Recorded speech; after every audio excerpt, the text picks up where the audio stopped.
Bonjour, si vous regardez cette petite vidéo, c'est probablement que quelqu'un de votre entourage vous aura dit « Mais allez, fais de la sophrologie avec Catherine Coinçon, tu verras, elle pratique uniquement au téléphone et c'est drôlement bien. » Et quelque chose vous retient.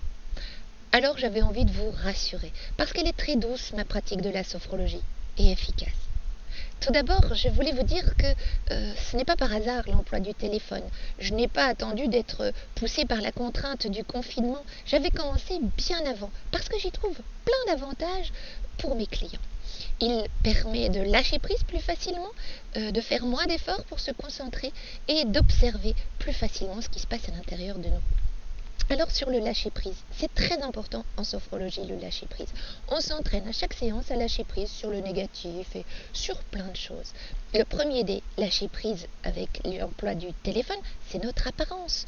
En fait, notre apparence n'a plus d'importance.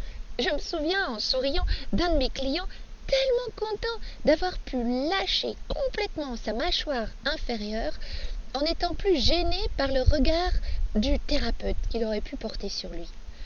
Le téléphone facilite le lâcher-prise. Il permet aussi de faire moins d'efforts pour se concentrer. Au téléphone, ce sont nos voix qui occupent l'espace, la vôtre, la mienne. Et nos voix portent nos mots. Souvent, mes clients me disent qu'ils ont moins d'efforts à faire au téléphone pour s'imprégner de mes mots. Ce que je dis avant pour vous expliquer ce qu'est un phénomène, comment se séparer des jugements, etc. Et pendant la pratique. Le téléphone facilite la concentration. Et enfin, il aide à l'observation de nous-mêmes. Au téléphone, contrairement aux visio, c'est comme si nous supprimions la vue extérieure.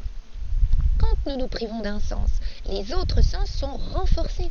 Le travail au téléphone permet d'accroître notre capacité de perception. Et c'est très important en sophrologie, la perception, car nous allons chercher à percevoir nos phénomènes, la vie qui se vit en nous. C'est un peu comme si, privé du regard extérieur, soudain notre regard intérieur se faufilait plus facilement en nous. Le téléphone permet l'observation plus facile de soi-même. Très souvent, les clients me disent après la première séance qu'ils sont étonnés et rassurés de me sentir si proche d'eux-mêmes. Mais ça n'a rien de magique. C'est ma passion de vous transmettre les outils de ma sophrologie que j'ai apprises avec le professeur Caicedo pour vous aider à être au mieux avec vous-même. Hier encore, je recevais un message d'un de mes clients qui me disait être très heureux d'avoir à travailler avec moi parce que je lui permettais de s'apaiser pendant les séances et après. Alors, ça vous dit la paix ? Vous pouvez au moins essayer une séance déjà et puis voir. Vous pouvez me joindre au téléphone qui va s'afficher ci-dessous ou alors me laisser un mail. L'adresse sera en dessous aussi. Je vous souhaite une bonne journée. À bientôt, j'espère. Au revoir.